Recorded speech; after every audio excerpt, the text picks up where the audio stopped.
May we bow our heads in prayer. In the name of the Father, and of the Son, and of the Holy Spirit. God of all nations and Father of the human family, we give you thanks for the freedom we exercise and the many blessings of democracy we enjoy in Fiji.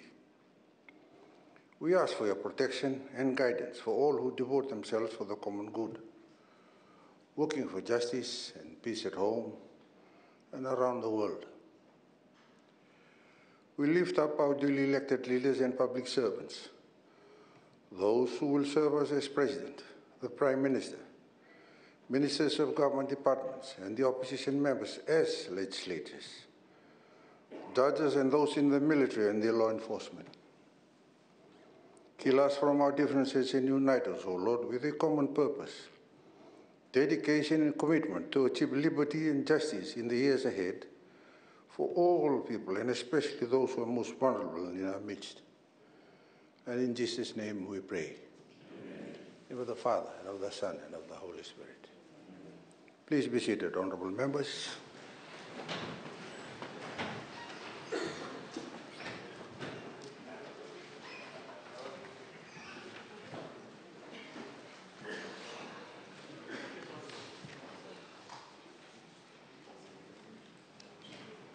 Secretary General. Confirmation of minutes. And I now call on the Leader of Government in Parliament, the Honourable Ro Filipe Tuisauau, to move his motion. Mr. Speaker, I move that the minutes of the sitting of Parliament held on Friday, 6 September 2024, as previously circulated, be taken as read and be confirmed. Is there a second?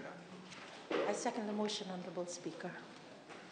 Honourable members, Parliament will now vote on the motion. And the question is that the minutes of the sitting of Parliament held on Friday, the 6th of September 2024, as previously circulated, be taken as read and be confirmed. Does any member oppose the motion? As no member opposes, the motion is agreed to unanimously. Secretary General. Communications from the Chair. I welcome all honourable members to today's sitting. Those joining us in the gallery and those watching the proceedings on televisions and the internet. Thank you for your interest and in the workings of your Parliament.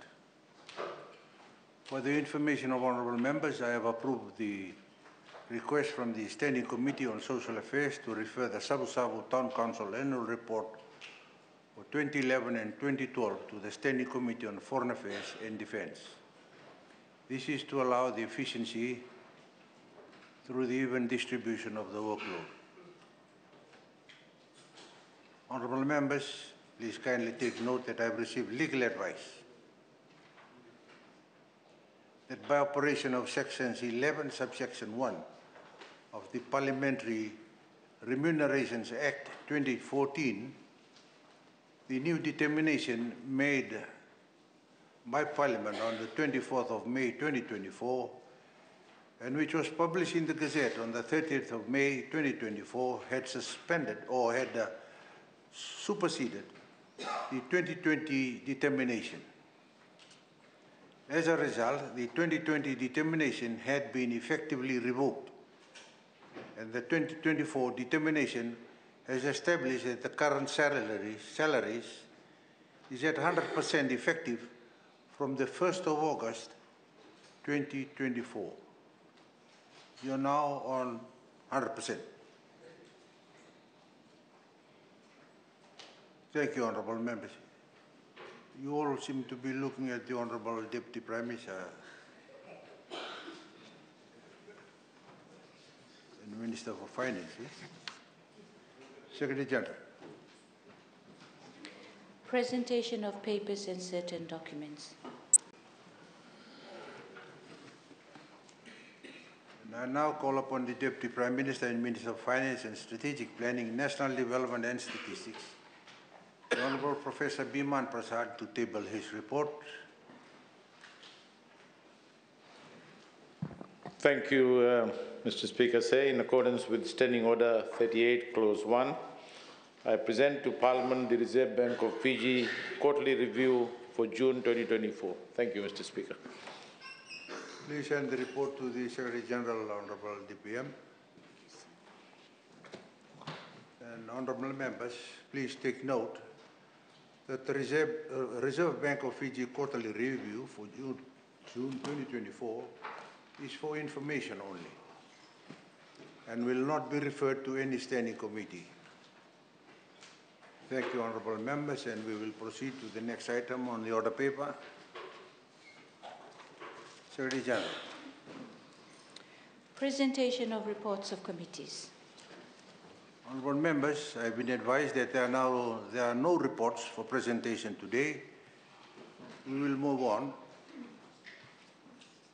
Secretary General. Ministerial statements. Honorable members, the following ministers have given notice to make ministerial statements under Standing Orders 4T. The first one would be the Minister for Fisheries and Forestry. Very interesting.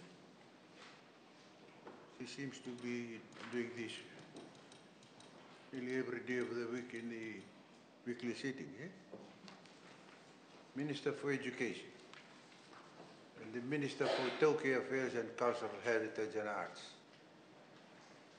Honorable members, ministers may speak up to 20 minutes, and after the minister, I will then invite the leader of the opposition or his designate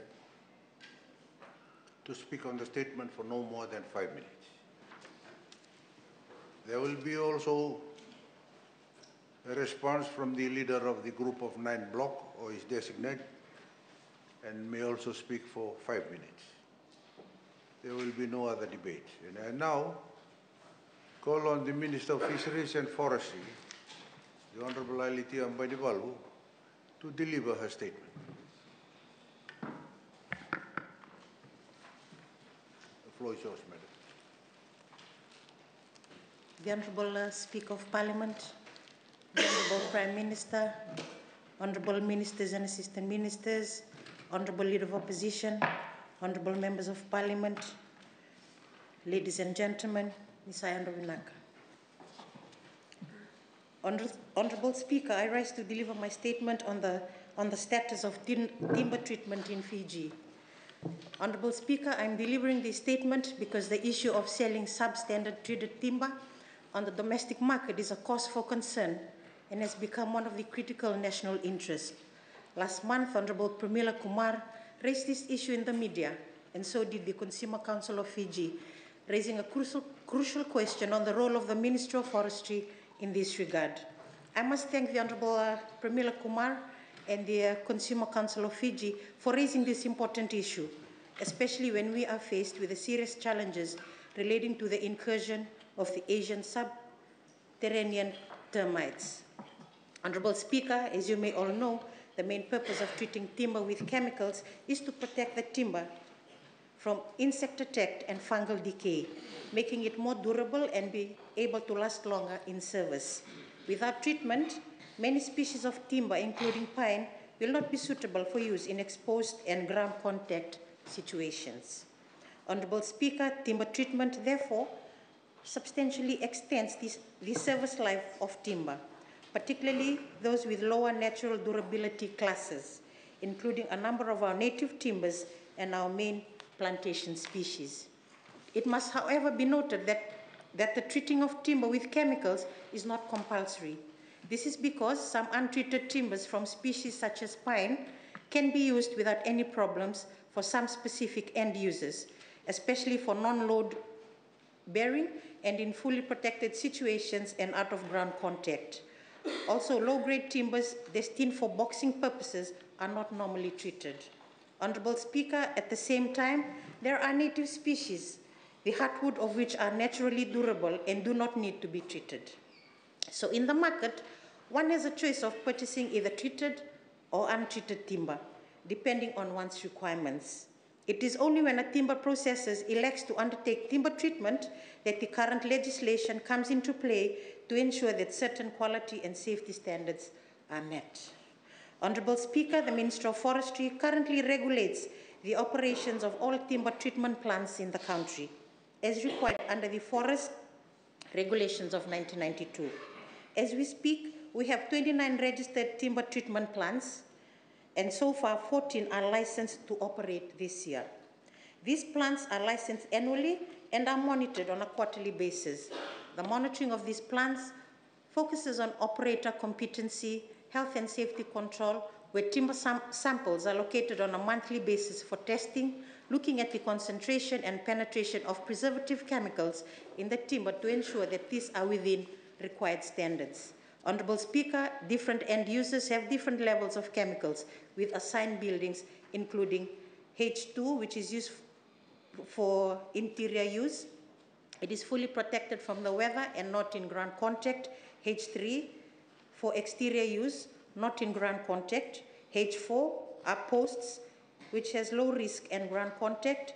H5 poles, which are high risk and ground contact. H6 posts and poles, which are usually of marine use. All licensed timber treatment plants should have the appropriate branding gears to enable them to brand their treated timbers, showing the treatment plant ID number, the chemical used, and the hazard level to which the timber has been treated. One end of every piece of treated timber should be branded as described. Honorable Speaker,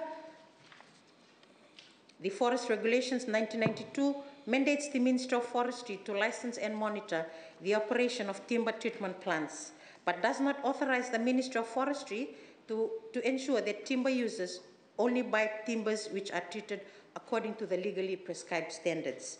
We can only advise and offer our assistance in the proper specification of timbers and also in the inspection to ensure that the specifications have been followed. Honorable Speaker, the Minister of Forestry has been working tirelessly over the years, carrying out awareness and training with timber retailers and hardware shops, and also using the radio talkback shows and the Naikatalau TV program to educate and to raise awareness to the general public.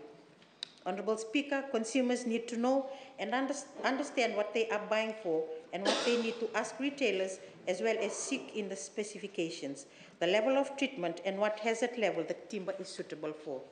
As this issue of substandard timbers continues to be a challenge, especially in the face of incursion of the Asian subterranean termites, the Ministry is at the moment exploring the possibility of developing a timber marketing regulation to also oversee the operation of timber retailers.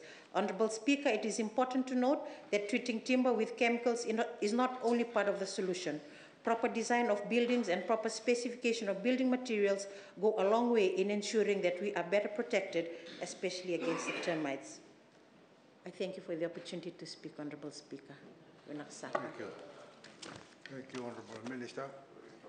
I think the advice is very important as we're trying to find our way in the timber market. What would be the best solution to enable us to get good timber? Just some advice. We from the islands, we use coconuts a lot. Coconut is oily. It doesn't need to be treated. You have a senile tree that is 60, 70 years old. That's good enough timber to take care of your timber needs for a new building. Maybe the people are not used to it. But that's some of the sound advice coming from the Honourable Minister for Forestry. Eh? Thank you. And I now call on the Leader of the Opposition or his designate.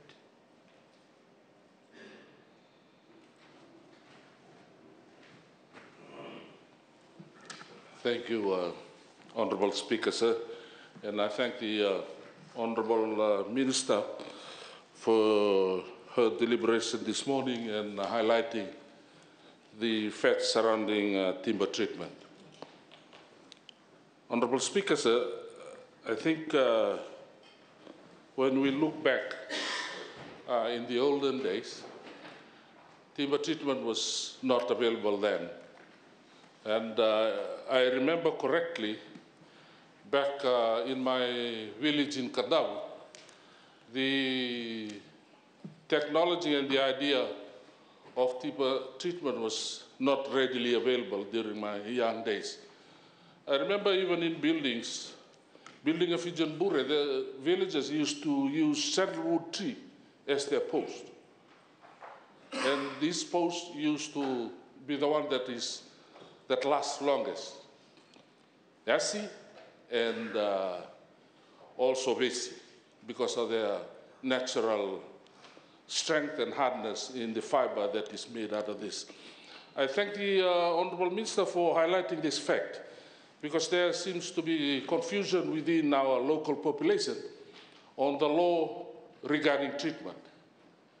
And I know that the non-treated timber mostly are rejected by people in the rural areas, thinking that the lifespan of untreated timber is much shorter than the treated one. But her explanation this morning basically means that there are other ways, as you have alluded to, Honourable Speaker, the traditional way of treating timber to make it their lifespan longer. I remember in the rural islands, they have been treating pine by soaking them in seawater for a week. The only difficulty in that is when they bring it out to construct. It is very hard to put nails through it. The timber pine basically hardened, and it is very difficult to use nail. It basically will need holes to be drilled and the use of ball and nut. Again, Honourable Speaker, she highlighted the different and the various types of treatment of timber. And I think out of the 8 types of treatment, the main treatment is to treat against insects and termites. In my trips around Lautoka, I found out the attack of termites and the destruction that is caused. And I think Honourable Assistant Minister in the Prime Minister's office and Shashi have been in charge of a group that actually looked at this. I was in a wedding in Girmit Center 2 weekends ago. It's amazing to see these termites when the light goes on at 6 o'clock in the evening. They almost clog the lights that are hanging around the Girmit Center where the wedding was held. But, Honourable Speaker, sir, I noticed that by 9 o'clock, all the termites have gone. None to be seen. And I would like to ask Honourable Shashi if she can explain to me the fiasco on this habit of termites that not only in the Western Division, but now it has moved to the Northern Division, around Lambasa. And I understand from Honourable Shashi that they actually go underground, they creep to about 15 meters, and then can come up in cane fields and actually eat into standing cane. So it's a huge problem, but I thank the Honourable Minister for highlighting the issue so that we can at least learn and be more informed of the different aspects of treatment of timber and the termites and insects that attack timber. Thank you, Honourable Speaker, sir. Thank you. Yes, it's all very interesting, Honourable Members. Maybe Honourable Shashi can share what sort of oil she uses. So that's a kind of a repellent for those kind of insects. Eh? And I now call upon the leader of the group of 9 for his designate. Thank you, Mr. Speaker, sir. Thank you, the group of 9. I thank the Minister for the very timely statement and advice on the issue, and we have nothing further to add. Thank you, sir. Thank you very much. We'll move on, Honourable Members. I now call on the Honourable Minister for Education, the Honourable Aseri Randondo, to deliver his statement. The floor is yours, sir.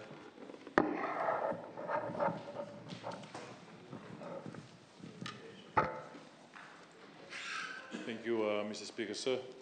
The Honourable Prime Minister, Deputy Prime Ministers, Cabinet Ministers, Leader of the opposition and fellow members of parliament, and all those joining us live through the live stream across the globe and from the comforts of their home.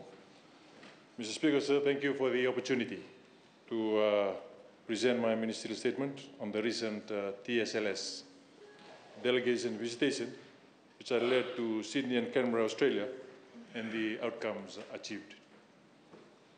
Mr. Speaker, sir, it would be remiss of me not to mention that this is the first time that government, in this case, the coalition government, has set budgetary allocation to visit sponsored students studying under the TSLS overseas scholarships in Australia and New Zealand.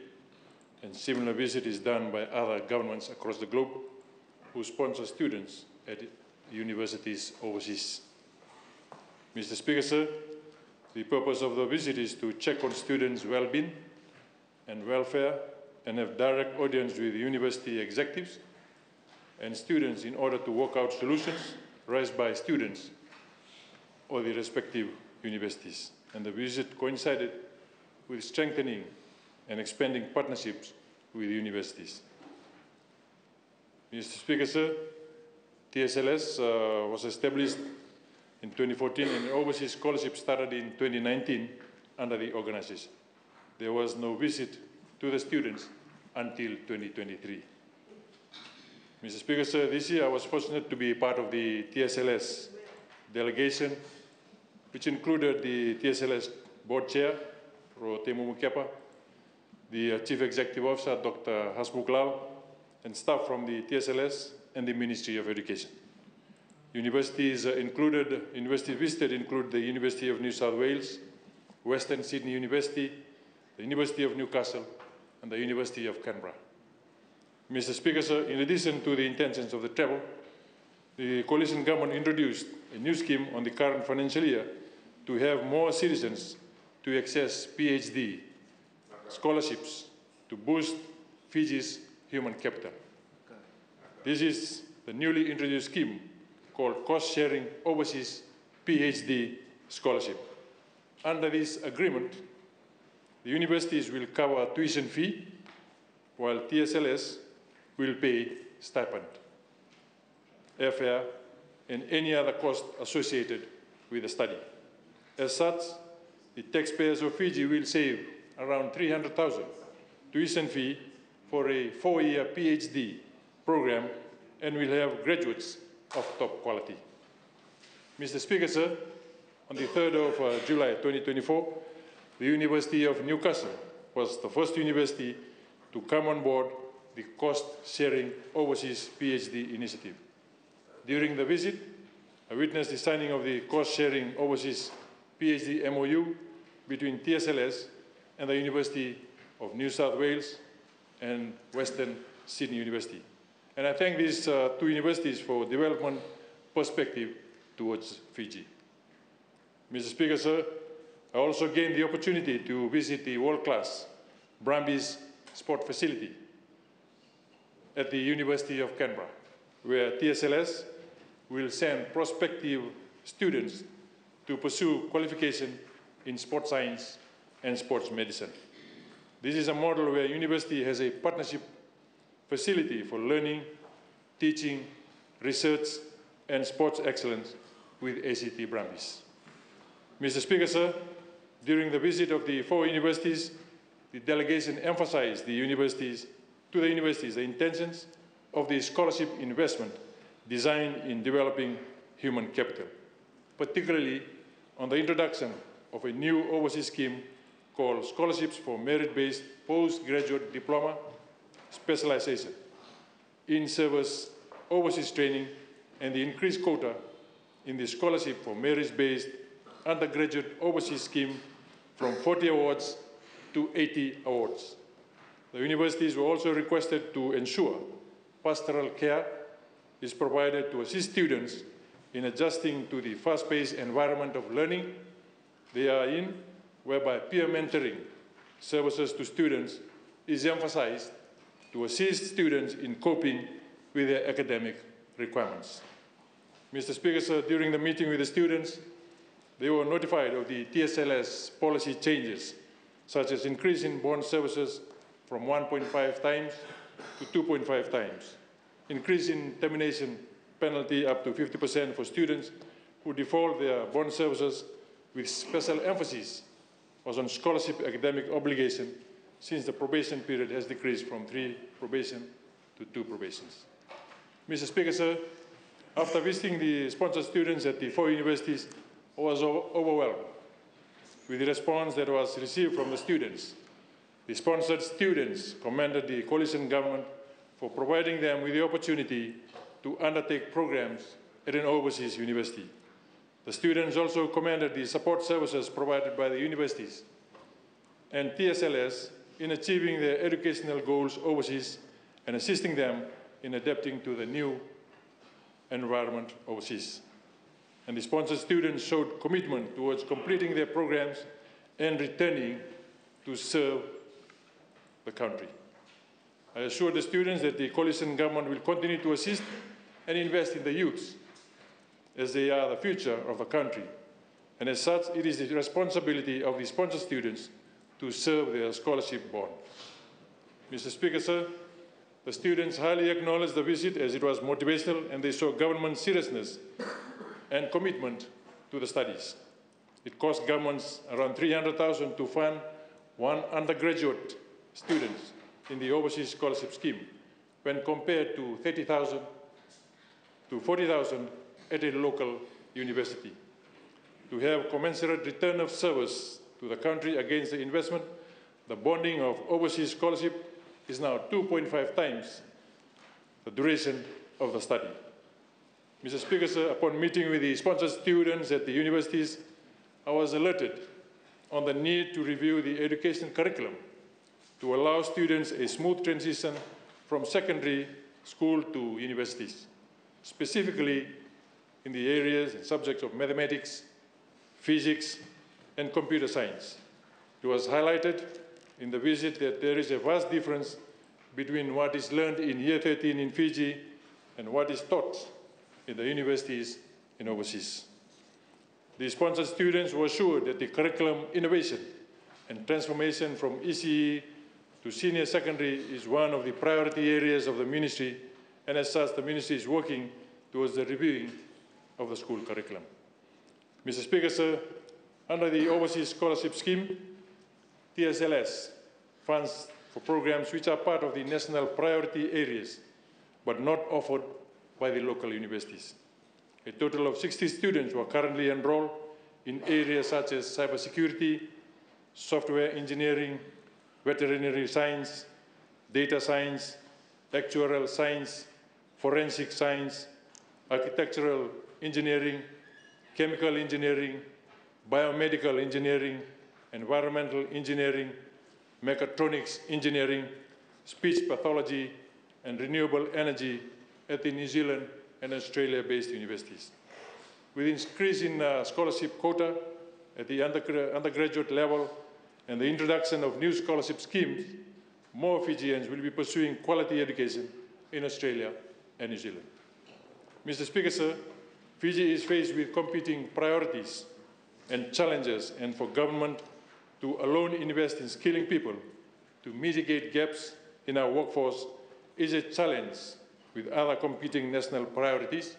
And therefore, during the visit, I had the opportunity to lead a delegation to the bilateral meeting with DFAT, where the delegation was joined by His Excellency Ajay Bai Amrit, Fiji's High Commissioner to Australia, who coordinated the meeting. Mr. Speaker, sir, Fiji has lost approximately around 2.5% of its population through permanent and circular migration. It is evident that Australia is the one highly preferred destination country. It is noted that the Australian award schemes are also given to our citizens, which we highly acknowledge, but there is no monitoring in place, Mr. Speaker, sir, on how long the graduates effectively serve in Fiji after graduation. As such, our bilateral meeting with DFAT in Canberra discussed ways the students on the Australian awards can be bonded by the Fiji government through TSLS. This will ensure that Fiji does not lose Australian scholarship award graduates, and they serve at least minimum of 5 years in Fiji and be cleared from the bond services by TSLS.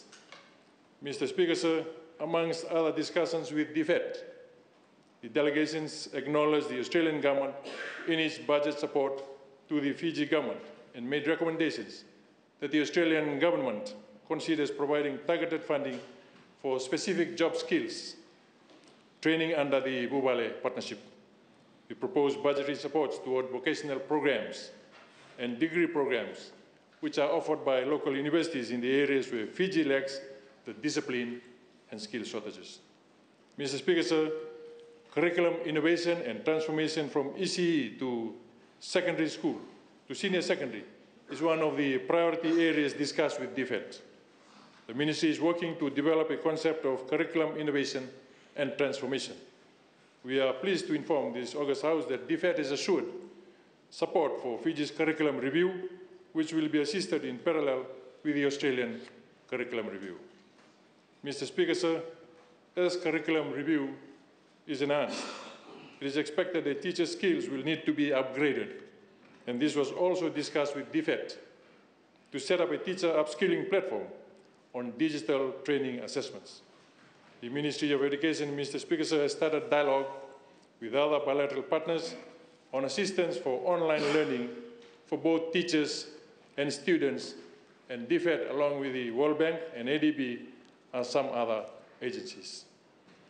Mr. Speaker, sir, it must be celebrated that Fiji, on the education front, is expanding its scholarship on its own and through partnerships with the Australian universities, for example, the PhDs. The intentions whereby TSLS is the driving force, along with the Fiji Higher Education Commission and our stakeholder tertiary providers. We wish to inculcate a culture of research-driven policies that encapsulate innovations and entrepreneurship for development resolutions. And in doing so, the Ministry of Education is driving the establishment of a Fiji National Research Council, or a proxy to allow researchers to receive grants to conduct research on government policies and challenges. And a proxy can be a model to begin with, research grant-based at TSLS, and then full scoping to establish an entity on its own. Mr. Speaker, sir, during the visit by the TSLS delegation, we were able to secure the pro bono service of 2 distinguished professors who are from Fiji to help in the establishment of a research council. They are Professor Dharmen Sharma from the University of Canberra and Professor Satish Chan from University of New South Wales. We are very grateful to the gentlemen for their support towards the development of Fiji's research capabilities, and we will look forward for the support of our other esteemed sons and daughters of Fiji in the area of education research to join us in this noble development intention. On that note, Mr. Speaker, sir, I'm also pleased to report that DFED has assured the assistance of the Australian Research Council to help in the setting up of the Fiji's National Research Council, which had been agreed by law to be set up in 2017 under the National Research Council Act of 2017, which, however, is yet to be implemented. Mr. Speaker, sir, to conclude, the investment that government is doing in quality education and in research degrees, Fiji will reap benefits in 3 to 4 years' time and beyond. And we need a strong and bold vision in education to ensure that we build an inclusive nation that empowers our citizens. With the coalition government's commitment to education, we will definitely make major inroads in our development intentions accordingly, Mr. Speaker, and we thank all stakeholders working with us to make these aspirations happen. Mr. Speaker, sir, just before I take my seat, may I also extend my sincere appreciation to His Excellency the High Commissioner to Australia, Mr. Ajay Amrit Bai, his hardworking staff, and the amazing Fijian diaspora for the warm traditional welcome accorded to us as we visited Canberra. The usual Fijian hospitality and flair was on display, and I wish to say, Vinaka Walevu, na vibra taukeitaki, na loloma, kina vikawaitaki. We trust we are able to satisfy those queries, especially on the education sector, sufficiently. Nasa Walevu. Honorable Minister for Education. that very thought-provoking tour that you've undertaken in your discussions with your counterparts in Australia. The legislature is pushing for some recognition of how best it could endeavor into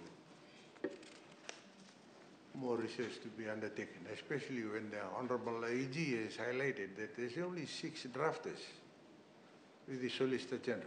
Most of the time they are tied down. There's delay in the work, not only by the committees, even for private motions from honorable members. That is still to be seen. So we would like something similar to the Ministry of Health, where they do public health master's degree.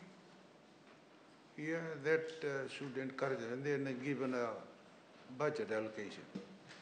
But the concern raised by the Australian government, I think, needs to be noted very seriously, honourable members, as ministers. Please see the concern that is coming from graduates. We don't know where they are. They were provided some scholarships and then they vanished.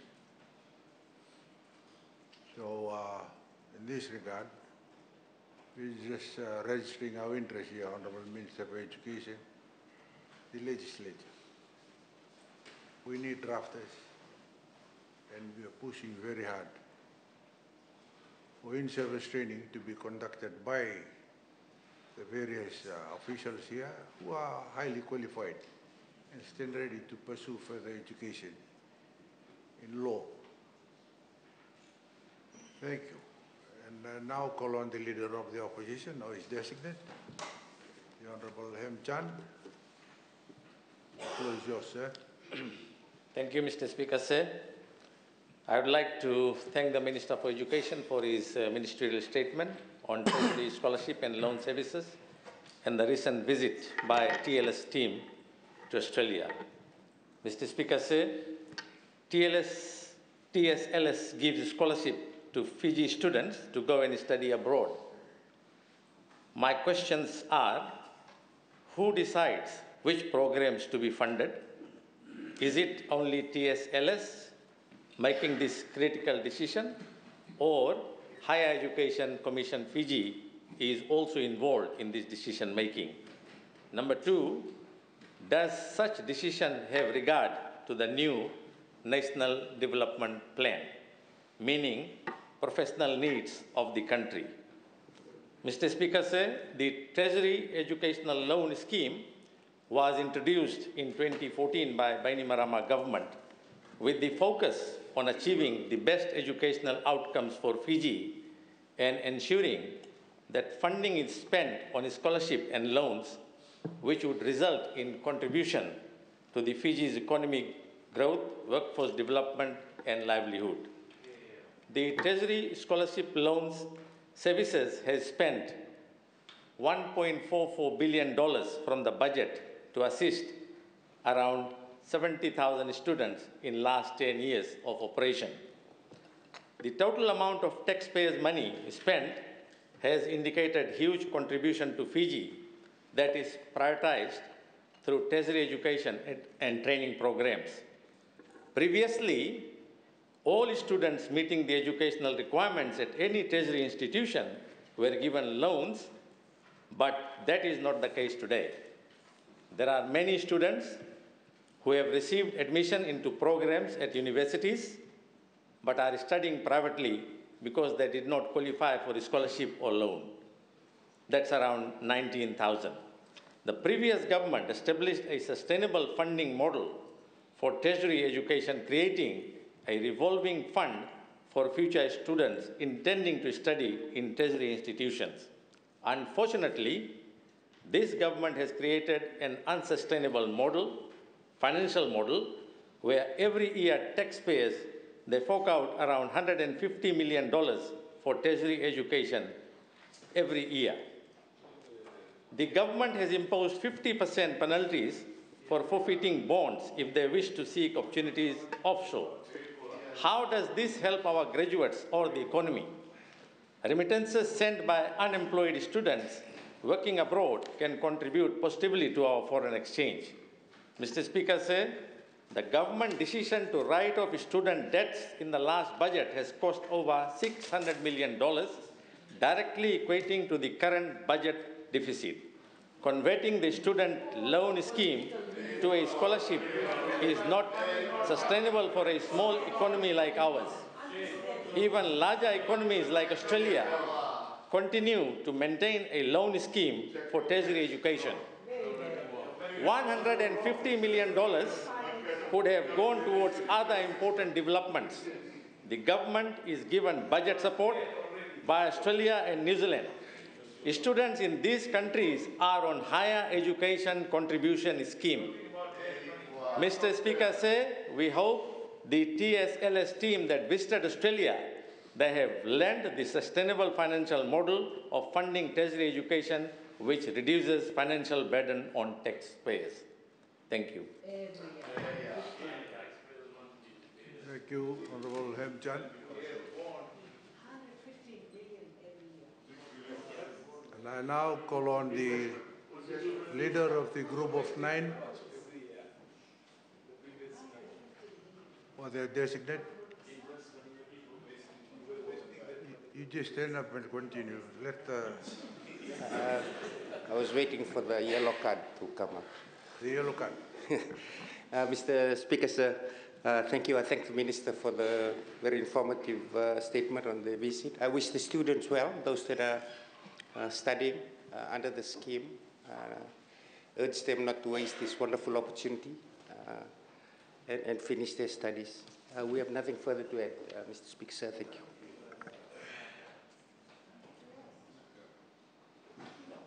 Thank you.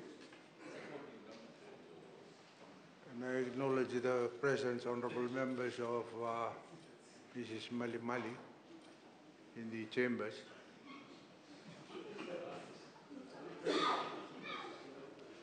It's hard to miss her, honorable members. She's been the center stage of attraction all these, how many weeks, eh? All the best, Mrs. Mali Mali. And I now call on the Minister for Itoke Affairs and Culture, Heritage and Arts, the Honorable Iferemi Vasu, to deliver his statement. The floor is yours, sir. Thank you, Honorable Speaker, sir. Honorable Prime Minister, Honorable Deputy Prime Ministers, Honorable Leader of Opposition, Honorable Member of this August House, ladies and gentlemen who are here in the gallery and those listening from their homes. Nisambula Vinaka. Mr. Speaker, sir, I rise to provide a ministerial statement to share with you the progress the ministry is undertaking in the effort to strengthen a transformed culture sector for Fiji. One such is the National Museum, a statutory body established through the Fiji Museum Act of 1929 to manage, protect, and provide our national collections of objects and treasure which relay stories of Fiji rich culture. Mr. Speaker, sir, over and over again, we learn from diplomats, international visitors alike, and more than often, the best place to learn Fiji's history, people's heritage, and culture is at the Fiji Museum. Our new National Sustainable Tourism Framework highlights the importance of our cultures, traditional and creative industries in the promoting a holistic experience of our tourism. Now this begs the questions, are we doing enough to support our National Museum, the iconic cultural institution that has been in existence since the 1990s. Mr. Speaker, sir, while I acknowledge past governments and their efforts to support the museum's progress, it has always been an ad hoc and piecemeal assistance. In addition, these efforts fall short of addressing the serious neglect that the institution had endured in the past years. However, tangible changes are progressively manifesting in the form of innovative exhibitions and infrastructure expansion at the National Museum. Mr. Speaker, sir, if members of this august House and the general public had been to the Fiji Museum in the recent days, what you see is the result of hard work put in by staff, management, and its board of trustees, past and present. These are the real people that works behind the scene to ensure that our people, our international visitors, our senior citizens, our youths, our children get to see the renewed museum, offering an interactive experience that has been stagnant for the last 30 years. Through fundraising efforts of the Tokani Friends of the Museum, the sponsorship, many donors, assistance from embassies, cost-cutting measures carried out by the museum board and management during and post-COVID-19 assisted in the expansion you would have seen. I would like to extend my vinawalevu to these individuals and institutions for your kindness and assistance, which came in when the museum most needed a shoulder to lean on. And this new look National Museum, Mr. Speaker, sir, is not the end to efforts by the government and the ministry to ensure that it gets the support it needs to transform itself into a national standard museum. Mr. Speaker, the old history gallery has been rebranded to focus on our creative communities. Its main objective is to engage visitors to learn and appreciate the artistic and creative excellence of our Itoke communities and other communities who call Fiji home. It looks at techniques and making of cultural treasure such as masi, woven fiber materials, pottery, including associated rituals, ceremonies, and governance. In this new financial year, the government is providing the Fiji Museum $970,000 for its operational grant and $700,000 for capital upgrade works. Mr. Speaker, sir, while we want such independent statutory institution to stand on its own, government must first take lead in making serious investment so that the museum can become sustainable in the near future. Mr. Speaker, sir, the increased funding will complement works that have already been progressed at this stage. The installation of solar panels promoting energy efficiency had progressed to phase 2, which will reduce electricity bill for the museum and alternate the main sources during power outrage in Suva. Having a steady supply of water through the installation of water tanks and pumps at the museum will alleviate issues of unplanned water cuts at the museum, especially when there are high visitors entry numbers. Mapping out a comprehensive and aligned waste and sewage system in and around the museum infrastructure is critical, and works have also begun. The museum will also commence with groundwork necessary to build its new state-of-the-art collection storage facilities, which will cost $2 million. This will replace the current old building, which was built in the 1970s and has not been renovated ever since.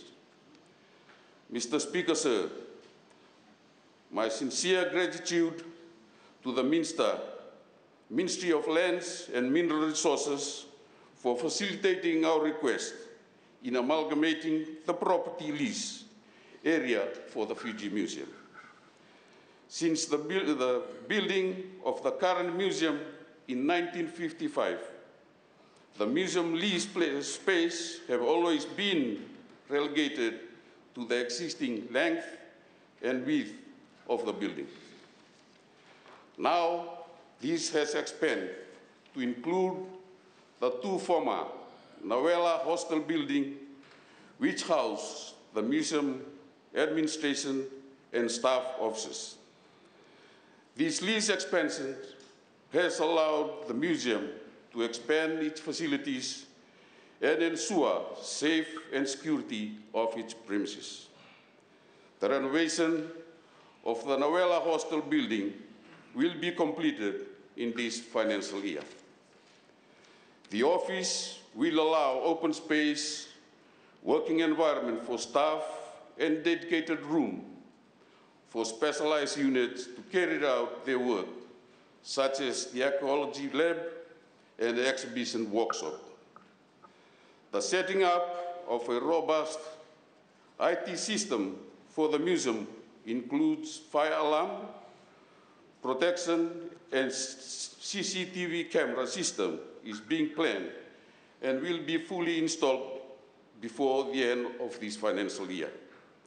This will ensure the security of our national collection and premises from hazardous threat that could lead to loss of and ruin of our National Museum. Mr. Speaker, sir, our National Museum is continuing with the implementation of its in-house activities to ensure that it fulfills its mandate. The development and rolling out of the museum education material is aimed at promoting interactive learning for our young people when they visit the museum. It is a 360 degrees archaeology project is an ongoing digital initiative that will ensure that the general public, the diaspora Fijians, developers, and visitors are able to see heritage sites and monumental features that are located in remote or inaccessible places around Fiji. The Fiji Museum Collections Project, funded by the United States Embassy Cultural Preservation Grant, has commenced and will soon recruit cultural youth interns to help in the documentation and community engagement aspect. Mr. Speaker, sir, with the increasing activities and development necessary for the Fiji Museum, it has its fair share of challenges. Management is currently working on recruiting qualified and experienced individuals to fill vacant positions so that our National Museum can deliver its mandate to the Fijian people. The Fiji Museum is looking also at having a sustainable funding source to complement the annual grant given by the government. This is key to business continuity and independence. Mr. Speaker, sir, the care needed to protect the 10,000 objects, textile, ecological materials, natural history specimens, photographs, and documentary heritage need to be amplified if we seriously about safeguarding our cultural heritage. I ask our fellow members of this august House and the general public to rally around supporting our National Museum in its effort to create an inclusive space for everyone.